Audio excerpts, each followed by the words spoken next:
Maithili express की शानदार प्रस्तुति।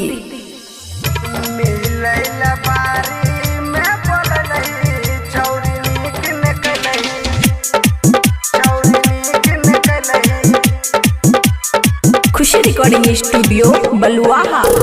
मायरा के कनखी करके इशारा डीजे वाला के फुसल लही छौरी नीक न कलही। मायरा के कनखी करके इशारा डीजे वाला के फुसल लही छौरी नीक न कलही। मिलैला बारी में बोललही छौरी नीक न कलही। मिलैला बारी में बोललही छौरी नीक न कलही। DJ good Madhubani, DJ good Madhubani.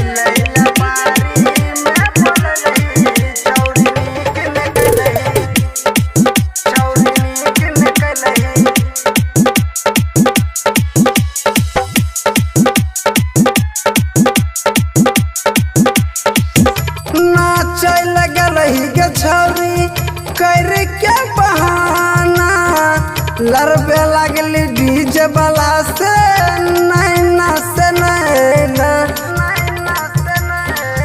नाचै लगलही के छौरी कर के बहाना लड़बे लगली डीजे वाला से नैना से नैना। हंस हंस के दिल में अपना डीजे वाला के बसलही छौरी नीक न कलही। हंस हंस के दिल में अपना डीजे वाला के बसलही छौरी नीक न कलही। मिलैला बारी में बोललही छौरी नीक न कलही। मिलैला बारी में बोललही छौरी नीक न कलही। DJ good Madhubani, DJ good Madhubani.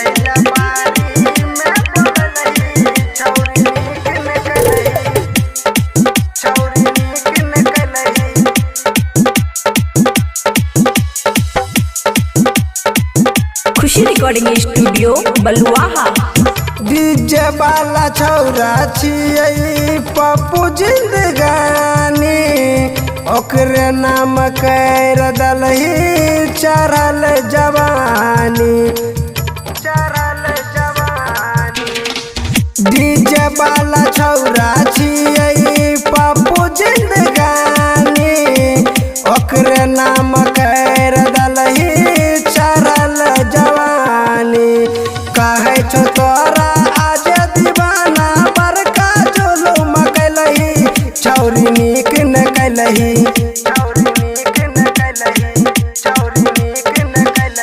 कहे छो तोरा आज दीवाना बड़का जुलुम कलही छौरी नीक न कलही। मिलैला बारी में बोललही छौरी नीक न कलही। मिलैला बारी में बोललही छौरी नीक न कलही। खुशी रिकॉर्डिंग स्टूडियो बलुआहा।